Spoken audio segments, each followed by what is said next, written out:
सर्वांना माझा नमस्कार. माझ्या गोष्टीचे नाव आहे गणपती बाप्पाची पृथ्वी प्रदक्षिणा.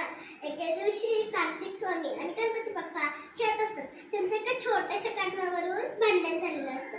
तिथे भांडण घेऊन आई बाबांकडे जातात आणि आई म्हणतात, कार्तिक स्वामी बोलतो की आई हा बघ ना नुसतं मला चिमटा काढतोय. मग गणपती बाप्पा बोलतात, नाही आई मी नाही याला चिमटा काढत, हाच माझ्या खोट्या काढतोय. मग शंकर महादेव म्हणतात की आता कोण खरं आहे आणि कोण खोटं आहे आपल्याला थोडी ना कळणार आहे. मग मी तुम्हाला एक छोटासा खेळ देतो. जो पहिले पृथ्वी प्रदक्षिणा करून येतो तो खरा. मग नंतरला कार्तिक स्वामी मोरावर बसतात आणि जातो पृथ्वी प्रदक्षिणा. आणि दादाने एवढं बोलून जातात की आई मीच खरा होईल, मीच खरा जिंकेल. आणि मग नंतरला आता गणपती बाप्पाकडे काय टिक लावून दिली. उंदराला काय फरक आहेत का? नाही. मग युक्ती सुरुवात करायला ते युक्ती करतात. त्यांचे लोक ते छान युक्ती येते आणि मग ते आईबाबांपाशी हात जोडून नमस्कार करतात आणि एक फेरी घालतात आणि साष्टांग नमस्कार.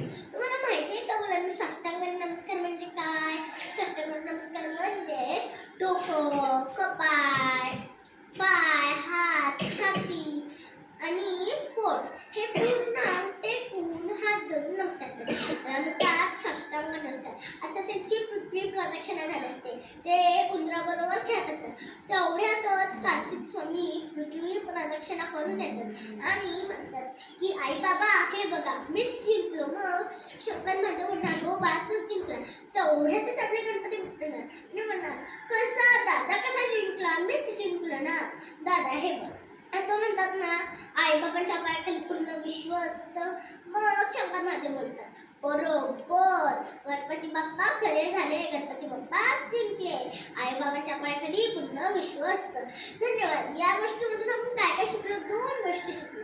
खरं म्हणजे आईबाबांच्या पायाखाली पूर्ण विश्व असतं आणि दुसरं म्हणजे आपण कधीही अडचण असली तरी डोकं लावायला लागतं. धन्यवाद.